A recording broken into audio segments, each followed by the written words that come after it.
대구는 스마트시티 아이가 시즌2. 오늘은 문화적 인간이 공동 창조하는 도시라는 주제로 오민정 교수님을 모시고 즐거운 시간을 갖도록 하겠습니다. 네, 반갑습니다, 교수님. 안녕하세요.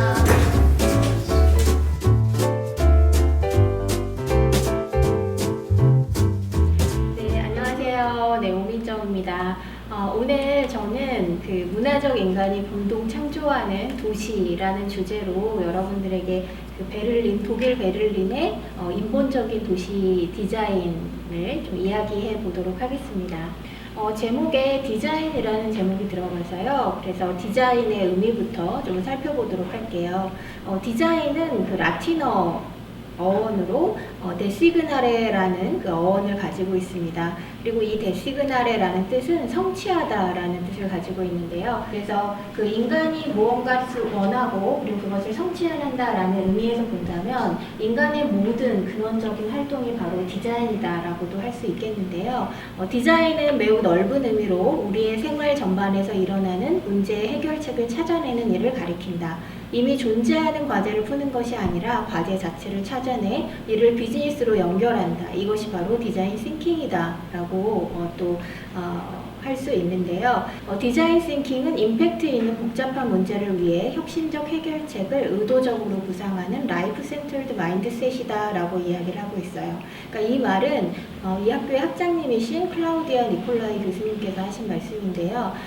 그 디자인을 하는 그 일련의 과정들, 문제 해결의 과정들에 인간이 항상 중심에 놓인다라는 것이죠. 그럼 인간 중심의 혁신이 무엇이냐라고 했을 때 인간 중심의 그 혁신 방법은 인간의 가치가 우선시되는 그런 바람직한 사회의 이런 그 사회 문제를 해결하는 방법들을 찾아내는 것이 바로 인간 중심의 그 혁신이다라고 할 수 있겠고요. 그래서 시민 참여를 통해서 시민이 원하는 그리고 사회가 원하는 솔루션을 제공하고 인간 가치 중심의 지속 가능한 발전을 실현하는 것이 바로 인간 중심의 마인드셋이다라고 할 수 있겠습니다. 이 그림에서 보시면 그 사회적인 약자라고 볼 수 있는 노인도 있고요. 그리고 아이도 있고 또한 그 신체적으로 그 장애를 가진 분들도 있고요. 다양한 시민들이 함께 모여 사는 그런 포용적인 도시이다라는 것을 이 그림을 통해서 베를린은 보여주고 있습니다. 인간은 노력하는 한 방황한다라고 해서 Es irrt der Mensch, solange er strebt. 네.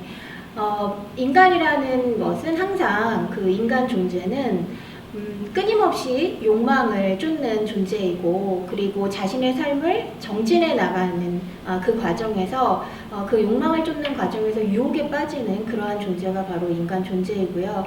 이러한 그 유혹에 빠지는 그런 모습들이 베를린에서 도시를 디자인하는 그 과정 속에서도 나타나기 때문에 제가 이 구절을 인용해 보았습니다. 내면의 들끓음이 그를 먼 곳으로 몰아가는데 그자도 자신이 미친 짓을 반쯤은 의식하고 있습니다. 하늘로부터는 가장 아름다운 별을, 땅으로부터는 모든 최상의 향락을 요구합니다. 그래서 가까운 것이나 먼 것 모두 깊숙이 격동하는 그의 가슴을 만족시키지 못하지요. 지금은 온통 혼란 속에서 나를 섬기고 있지만 나는 그를 곧 밝음으로 인도할 것이다. 나무가 초록으로 물들면 정원사는 아는 법, 꽃과 열매가 다가올 날들을 장식하게 되리라는 것을. 무슨 내기를 할까요? 당신은 결국 그자를 잃고 말 겁니다. 그를 슬그머니 내 길로 이끌어내도록 허락만 해주시면 말입니다. 그가 지상에서 살고 있는 한 그건 내게 금지되어 있지 않다. 인간은 노력하는 한 방황하기 마련이다. 네, 감사해요. 정말 명연기를 펼쳐주셨는데요. 네. 그 악마 메피스토펠레스가 이렇게 얘기를 하죠. 내면의 들끓음이 그를 먼 곳으로 몰아가는데, 네. 이 내면의 들끓음이라는 것이 바로 인간의 욕망을 이야기하는 것이죠. 그러니까 인간이란 언제나 그 자신이 이루고자 하는 그 목표를 향해서 나아가면서 정진하는 그 과정 속에 유혹에 빠지고 좌절하고 그렇지만 다시 일어나서 그 올바른 길이 어느 길인지를 찾아가는 것이 바로 인간이다라고 말씀하시는 것이죠. 베를린 스마트시티의 과정, 그 전개 과정에서도 네, 이렇게 시행착오적인 면이 보입니다. IBM에서는 그 도시를 운영하기 위해서 핵심적인 시스템의 열쇠가 되는 정보를 ICT를 이용하여 수집하고 분석하며 통합할 수 있는 도시이다라고 해서 그 도시를 기획하는 그 중심에 기술을 두고 있습니다. 그래서 ICT 기술 중심의 도시가 바로 그 첫 1단계였었죠. 그러다가 이제 그 2단계로 넘어가면서 베를린에서는 베를린 스마트시티 스트라테기라고 하는 베를린 스마트시티 전략을 내놓게 됩니다. 그때는 또 시스코의 그 정의에 따른 도시를 구상하게 되죠. 시스코에서는 그 스마트시티는 3개 이상의 기능 영역에 걸쳐 기술을 통합하는 도시를 말한다. 더 간단하게 말하면 스마트시티는 전통적인 인프라를 시민의 삶을 풍요롭게 하는 기술과 결합한 것이다. 창의적인 플랫폼과 킬러 앱이 교통량과 주차 혼잡, 공해와 에너지 소비, 그리고 범죄를 줄이는 데 이바지하고 있다. 또한 수입을 창출하고 도시 거주자들과 방문자들의 비용을 줄이고 있다라고 정의를 하고 있는데요.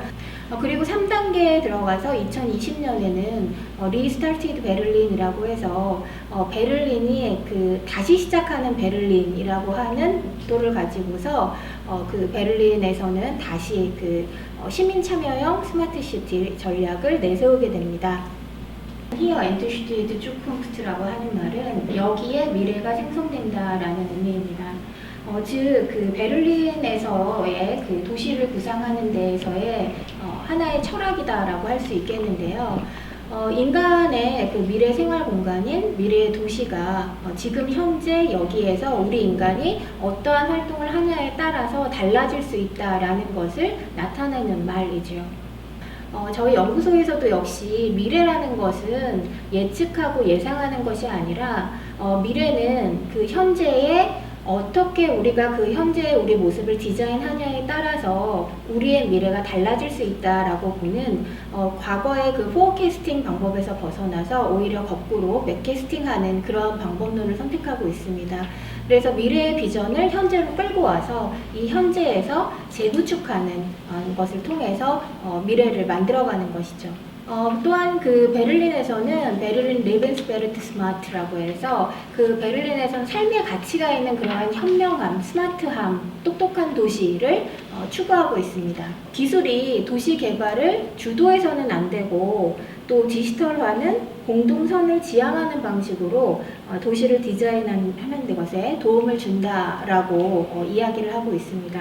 그러니까 여기에선 그 기술이라는 것을 절대로 앞으로 내세우지 않고, 그러니까 기술 중심의 도시가 아니라 그렇기에 기술이 도시 개발을 주도하는 것이 아니라고 이야기를 하는 것이죠. 그래서 베를린의 그 스마트 시티 구상에서의 스마트라는 개념은 더 이상 그 ICT 중심의 첨예한 기술 도시를 의미하는 것이 아니고요.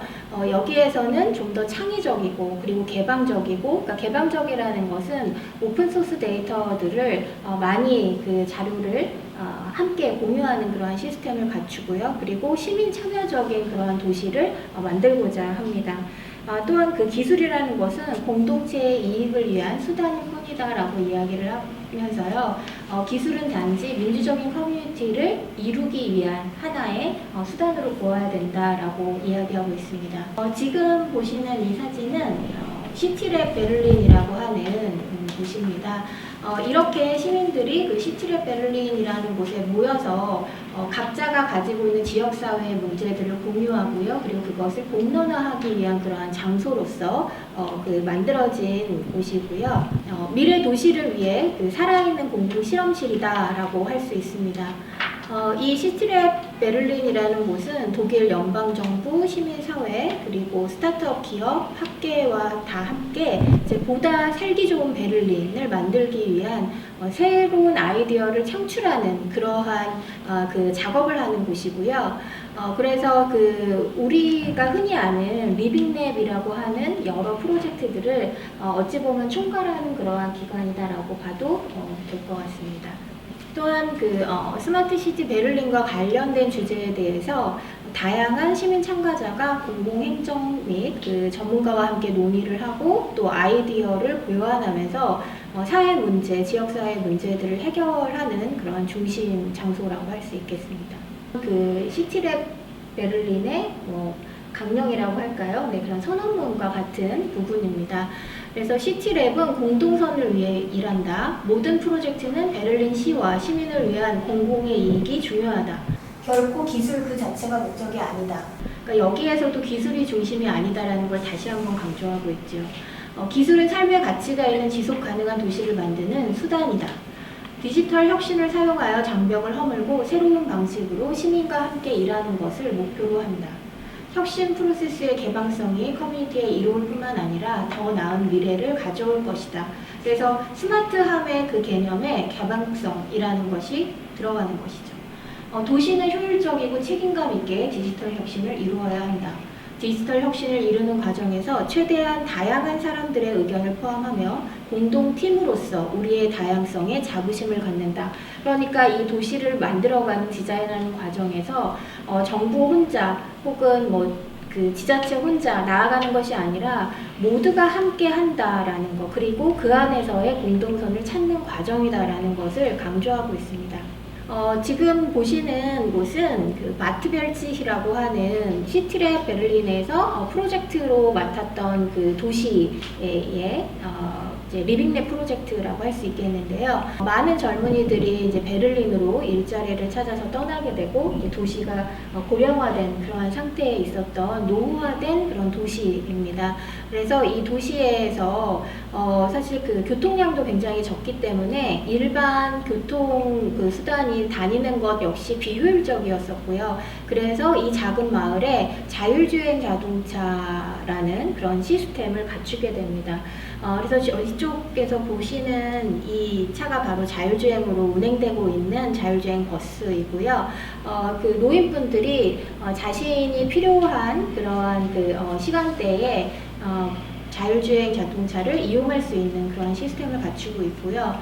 또한 그 점점 노령화되는 것을 개선시키기 위해서 그 주민들이 떠나간 빈집을 새로이 꾸미는 그러한 작업들을 합니다. 그래서 빈집 폐가들의 공동체가 함께 모일 수 있는 그러한 공간들을 꾸미게 되고요. 또한 코코나트라고 하는 그런 프로젝트를 실시를 해서 그 함께 모여서 이제 젊은 사람들이 이곳에 와서 공유 오피스를 구성하는 그러한 공간을 제공하기도 합니다. 아무래도 베를린 외곽에 있기 때문에 좀 더 그 자연을 느낄 수 있는 그런 자연 친화적이고 또한 일에 또 집중해서 일을 할 수도 있고 그리고 젊은 사람들이 모여서 함께 그 자신들의 아이디어를 공유할 수 있는 그러한 그 장소로서 이렇게 코코너트라고 하는 프로젝트를 실행을 하게 되었고요. 그래서 이제 여기에서는 이렇게 새로이 오는 그 젊은이들과 또한 그 노인 인구들을 함께 만나게 할 수 있는 그러한 커뮤니티도 조성을 해서 노인들의 디지털 교육 역시도 실행하고 있다고 합니다. 그리고 노인분들이 커피 타임을 가질 수 있는 그러한 공간으로 활용이 되고 또 있고요. 그래서 여기에서 보면 이제 무조건 그 기술로서 첨단의 기술로서 도시의 문제를 해결하는 것이 아니라 이렇게 그 이제 기술적인 디지털화하는 그런 과정 속에서 또한 아날로그적인 방법을 동시에 수용해서 함께 그 도시의 문제를 해결하는 그러한 프로젝트로 볼 수 있겠습니다. 가뭄으로 인해서 그 가로수들이 고사하는 그런 지역사회 문제가 있게 되어서 그래서 그 베를린 시에 있는 가로수들을 위치한 곳에 이제 그 이제 로컬 데이터 플랫폼을 이용해서 이렇게 그 지도로 보여주게 돼요. 그러니까 나무들이 어디에 위치하고 있는지 그러면 시민들이 나의 나무를 선택하고 그리고 그 나무에 물을 주게 되는 거죠. 네. 그래서 직접 사실 이 물을 주는 과정은 몸으로 하는 그런 아날로그적인 그런 활동이지만 이 물을 주게 하는 시스템은 디지털화해서 효율적으로 사람들이 이 나무에 물을 누군가가 주고 있다라는 걸 알게 되고 그러면 지금 물을 주지 않았던 나무가 어떤 나무인지를 알아서 거기에다가 물을 주는 것이죠. 이 지도가 바로 기스텐키스트라고 하는 그 오픈소스 디지털 플랫폼을 보여드리는 것이고요. 여기서 초록색으로 보이는 것들이 이제 그 나무의 위치입니다. 또한 그 시티랩 베를린에서는 게마인전 베서라고 하는 함께하면 더 낫다라는 것을 모토로 해서 그 베를린 시에 살고 있는 주민들이 베를린 밋 게슈탈팅에서 함께 설계하기, 함께 디자인하기 하는 그런 프로젝트를 진행하고 있어요. 그래서 그 홈페이지에 들어가게 되면 그러면 마스파시에트 게라데인 미테, 그럼 미테라는 곳은 이제 베를린의 한 지역인데요. 이 미테에서 어떤 일이 이루어지고 있는지 여러 그 리빙랩 형태의 프로젝트들을 들여다볼 수 있죠. 그러면 그곳에 이제 관심 있는 시민들이 이 그 빨간색 부분을 클릭하고 들어가면 거기에서 이루어지고 있는 프로젝트들을 한꺼번에 살펴볼 수 있고요. 또한 내가 의견을 낼 수도 있고 또 함께 참여할 수도 있는 그러한 플랫폼을 이렇게 만들고 있습니다. 그래서 이 그 각각으로 흩어져 있는 그런 프로젝트들을 한눈에 보여주는 그런 플랫폼을 통해서 좀 더 접근성 있는 그러한 시민 참여를 유도하고 있는 것이죠. 또 베를린에서는 Fix My City라고 하는 사업을 지금 진행 중인데요. 이 사업은 시민과 정부와 그리고 베를린 시와 또 민간 기업이 함께 하고 있는 그런 프로젝트입니다. 그래서 그 시민을 이제 건설적으로 도시 디자인에 참여시키는 그런 프로세스라고 할 수 있겠고요. 또 주 도로에 이제 자전거 보호 도로를 건설하고 자전거 보호 도로와 또한 부도로라는 것을 네트워크로 연결을 합니다. 그래서 그 한 100km 정도 되는 자전거 전용 도로의 그 인프라를 지금 구축하고 있는 그러한 사업입니다. 또한 이렇게 그 베를린 내에서 이제 자전거를 타는 그 이용자 수 늘리기 운동을 벌이다 보니까 이제 많은 사람들이 자전거를 타게 되는 상황이 이용자가 급증하는 상황이 벌어졌겠죠. 그러다 보니 또 한편에서는 자전거를 거치할 수 있는 거치대 부족 문제가 또 하나의 사회 문제로 드러나게 됩니다. 그래서 이 자전거를 타고 다니는 시민들이 이 앱을 이용해서 어느 지역에 자전거 거치대가 부족하고 그리고 몇 대 정도가 더 설치되면 좋을 것 같다라고 하는 의견들을 제시하는 그러한 앱입니다. 그래서 우리가 가지고 있는 문제를, 내가 가진 문제를 내가 해결해 보겠다라고 하면서 나의 의견을 제시하는 그러한 방식으로 그 문제 해결을 하고 있는 것입니다. 그래서 그 Fix My City 베를린이라고 하는 이제 사업이 진행된 이후에 이렇게 그 도로 인프라가 새로 구축이 되었고 이로 인해서 자전거를 타는 사람들은 얼마나 내가 안전해졌다고 느끼느냐 하는 설문조사를 하게 되었어요. 그랬을 때 99%가 안전하다 혹은 아주 안전하다라고 느끼고 있고요. 그리고 그 자동차 운전자 역시도 이렇게 자전거 전용 도로가 따로 건설이 되고 나서 97%가 안전하다 혹은 더욱 안전하다라고 느낀다고 이런 설문조사 결과도 나왔습니다. 그래서 이런 그 환경 친화적인 교통수단의 그 이용 확대와 더불어서 또 도로 인프라 조성으로 인해 시민들이 좀 더 안전한 삶을 살 수 있는 그러한 환경을 조성하게 된 것이죠. 그래서 베를린에서는 그 시민 참여로서 지역사회 문제를 해결하는 그런 방식을 채택하고 있는데요. 그래서 모든 단계에서 시민들이 참여를 하고 있습니다. 그러니까 개념의 단계, 그 프로젝트가 실시되는 그 첫 발부터 또 실험을 하게 되는 그러한 단계 또한 적용의 단계에 이르기까지 모든 단계에서 시민의 의견을 중요하게 생각하고 있습니다. 그래서 그 일반 시민 참여단이 이제 주체적으로 활동을 하고 그 활동에 전문가들이 그룹을 지어서 뭐 행정 전문가라던가 연구자라던가 뭐 아니면 그 기업, 민간 기업 혹은 정부 조직 이런 그 프로젝트 전문가 그룹이 함께 참여를 해서 같이 그 지역사회 문제를 해결하고 있는 것이죠. 여기에서 또 그럼 어떻게 하면 시민 참여를 활성화할 수 있을까 하는 문제가 또 발생하죠. 그래서 그 베를린에서는 그 시티즌 카운셀러라고 하는 것을 구성을 해서 한 200여 명의 그 시민들을 초청을 하고요. 그래서 이 시민들이 자신들이 관심 있는 그런 주제들을 선택을 하고 또 제안을 하고 하면서 여러 가지 그러니까 일종의 리빙 랩과 같은 그런 프로젝트들에 적극적으로 참여를 하고 있고요.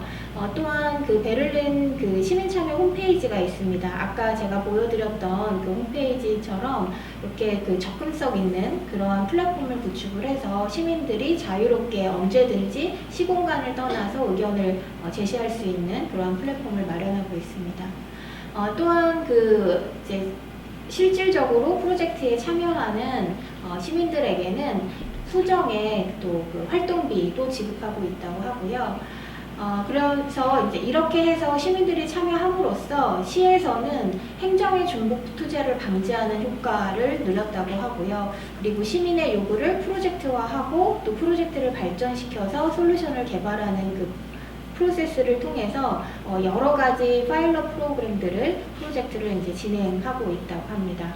그래서 베를린에서는 이제 인본적인 그런 사람 중심의 그 도시를 디자인하고 있는데요. 그래서 베를린 시에서는 2015년에 그 스마트 시티 전략 베를린이라는 것을 공표를 하고 2020년에는 기술 중심에서 벗어난 시민 참여형 인간 중심 스마트 시티 건설을 위한 노력을 하고 있는 그러한 도시입니다.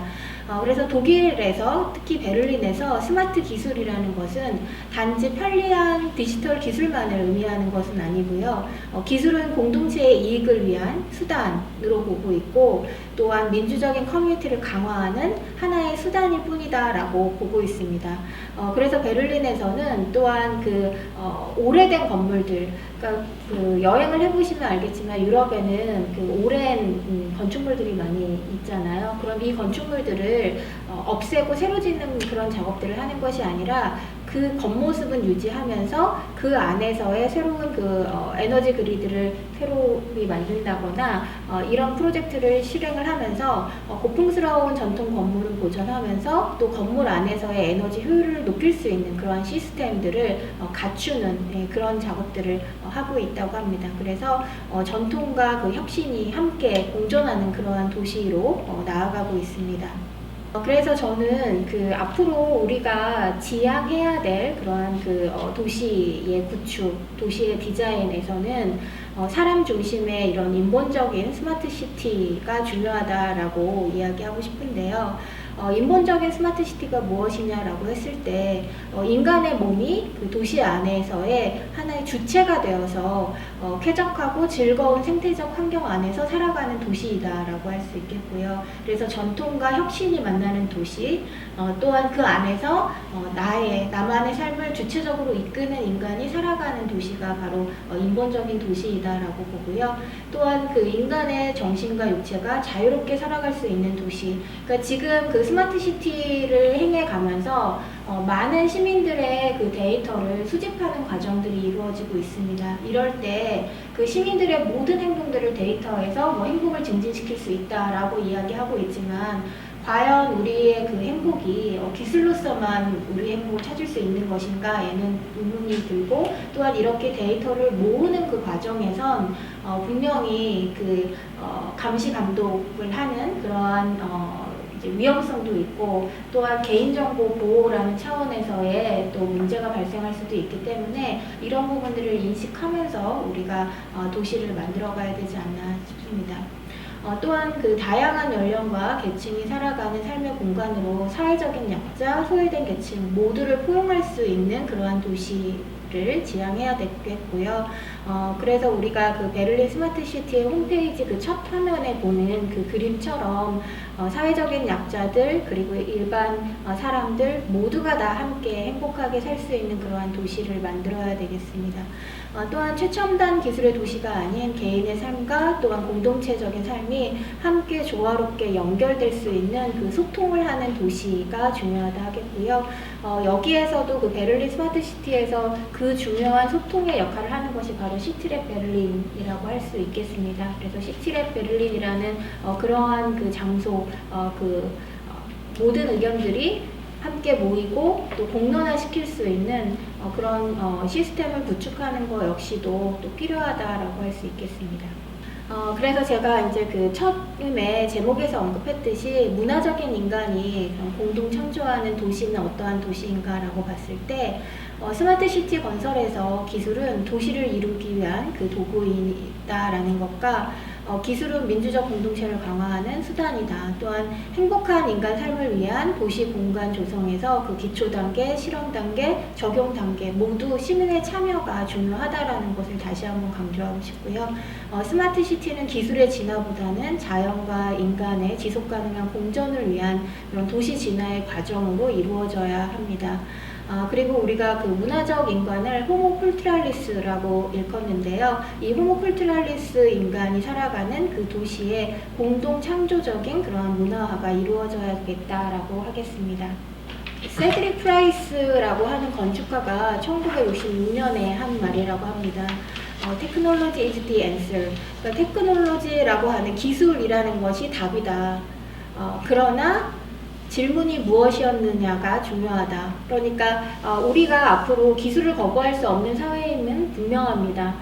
미래의 사회에서는 우리가 기술을 가지고서 우리 그 사회에 존재하는 여러 문제들을 해결할 수 있음은 분명한데요. 그런데 그 가장 중요한 것은 여기에서 과연 그러면 질문이 무엇이었느냐, 그러니까 우리에게 왜 기술이라는 것이 필요하고 그리고 그 기술이 갖는 사회적인 가치는 무엇인가를 살펴보는 것이 중요하다고 하겠습니다.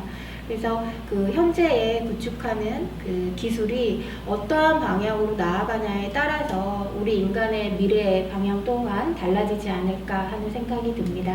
네, 이상으로 강연을 마치도록 하겠습니다. 감사합니다. 네, 오민정 교수님 강의를 잘 들었습니다. 도시가 점점 바뀌어간다는 것, 그것을 분명히 느낄 수 있었고요. 도시가 요구하고 있는 것이 또 기술이 아니라 사람 중심의 스마트시티라는 것을 알게 되었습니다. 먼저 이제 리빙에 대한 설명에서 인간의 욕망에 대해서 말씀을 주셨어요. 좀 사익을 중요하는 욕망들을 갖고 있는 사람들이 이 공동체적인 활동을 할 수 있도록 만들어가는 리빙랩의 사례들이 좀 궁금합니다. 함부르크에서는 그 2015년에 중동의 그 시리아 내전으로 인해서 늘어나는 난민 문제를 겪을 수밖에 없었고, 그렇게 유입되는 난민을 그 주거 문제가 또 하나의 사회 문제로 등장을 하게 됩니다. 그때 당시에 그 지역사회 주민들은 난민으로 인해서 나타나는 이제 여러 사회의 불안, 이런 측면 때문에 그 서로가 기피했었죠. 이들을 그 자신의 지역에 받아들이는 것에 대해서, 그 기피하는 것에 대해서 그 당시에 이제 그 2016년부터 파인딩 플레이스라고 하는 그 프로젝트를 실행하게 돼요. 그 시민들에게 의견을 받아들여요. 어느 지역에 이 난민 주거 지역을 설치하면 좋을까 하는 의견들을 다 수집을 하고, 또 시민과 함께 그 대화를 통해서, 토론을 통해서 선정을 하고, 그리고 이 난민들한테 주거지를 제공하는 그런 프로젝트를 진행했다고 합니다. 그래서 그 시민 공동체가 스스로 인본주의라는 것을 또한 실천을 하고, 또 이로써 함부르크에 유입된 그 난민들의 주거 문제를 해결하면서 그 함부르크에 살게 된 여러 난민들이 자신들의 삶을 시작할 수 있는 그런 터전을 마련할 수 있었다라는 측면에서 좋은 사례가 아닐까 싶습니다. 시민을 통해서 합의를 보는 사회 문제 해결 방안이 선정되더라도 막상 기술적으로 실현이 어려운 경우도 있을 수 있는데요. 이런 경우를 미리 방지하거나 아니면 관리, 개선하는 방안들은 어떤 게 있을지 좀 궁금합니다. 가장 중요한 게 서로의 의견을 모아서 토론을 하는 그 문화인 것 같아요. 물론 시민들은 전문가들이 아니기 때문에 시민들이 내놓은 그 해결책이 타당성이 얼마나 있느냐라는 것은 검증의 과정을 분명히 거쳐야 될 거예요.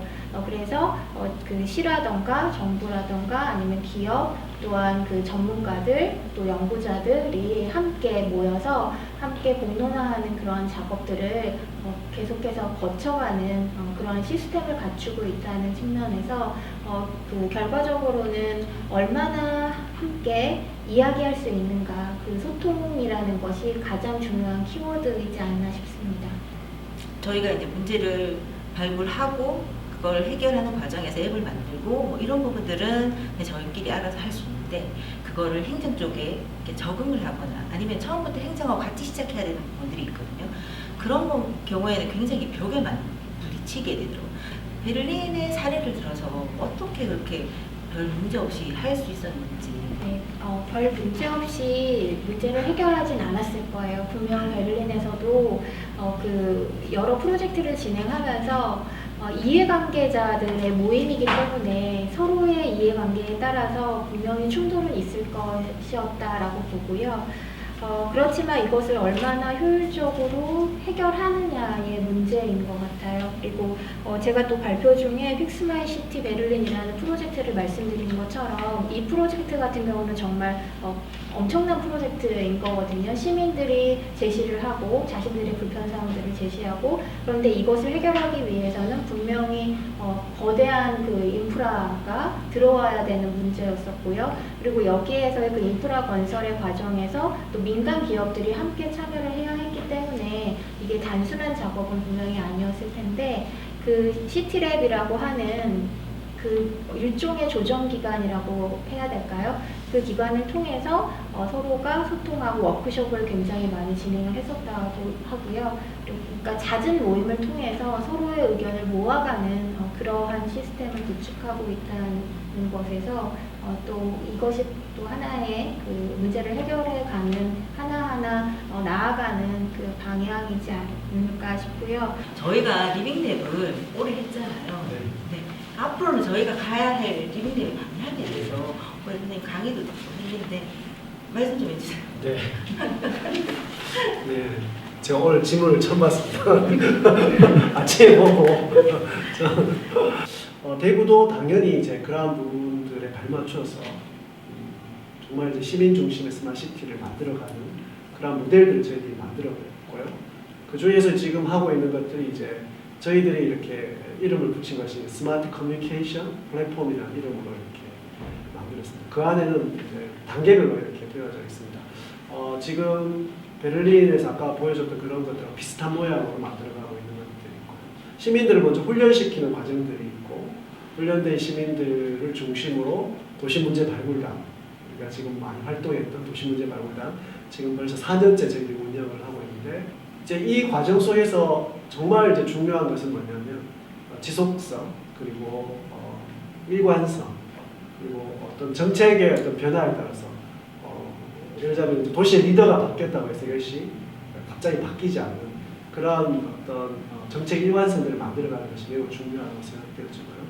그러한 부분의 노력들이 지금부터 좀 필요하지 않나 이런 생각을 해봅니다. 한 2년 전쯤 그 도시 재생 사업에 관련된 그 도시 문제 발굴단에서 이렇게 활동을 했었는데요. 시민의 참여나 또는 우리 행정기관 조금 전에 제가 원장님 말씀하신 것처럼 그 지역민들의 협조도 있을 테고 그리고 뭐 법률 문제라든가 또는 이제 행정기관이 어떻게 참여하는지 이런 모든 것들이 엮여져 있을 텐데요. 각각 시민이나 이런 행정기관의 역할 분담은 어떻게 되는지 궁금합니다.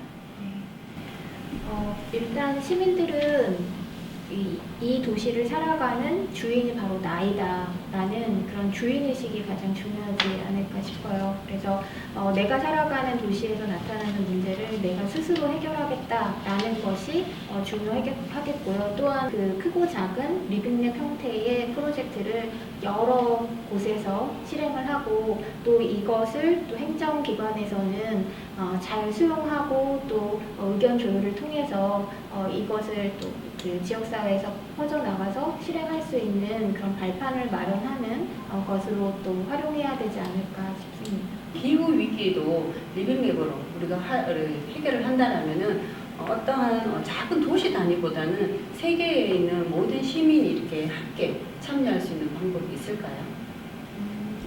지금 가장 많이 참여하고 있는 게 바로 자전거 타기 운동인 것 같아요. 네, 대기 오염을 조금이라도 막기 위해서 물론 기술적으로 해결할 수 있는 부분이 있겠지만 그것이 다 할 수 없다면 지금 현재 할 수 있는 것이 무엇이 있을까라는 것을 생각하고, 그러면 우리가 그것이 꼭 첨단의 기술이 아니더라도 아날로그적인 방식으로라도 동참해야 된다라고 해서 유럽에서는 정말 여러 도시에서 그 자전거 타기 운동을 하고 있고요. 그것을 위해서는 자전거 도로 인프라가 역시 뒤따라야 될 것 같아요.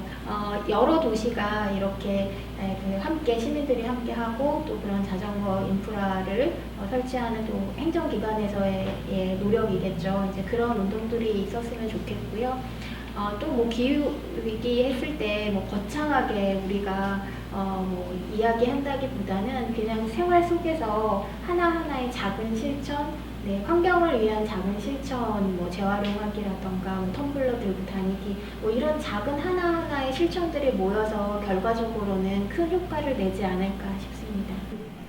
스마트시티를 만드는 것은 기술이 아니라 바로 사람이라는 것, 시민이라는 것을 오늘 다시 한번 이 팟캐스트를 통해서 알게 된 것 같습니다.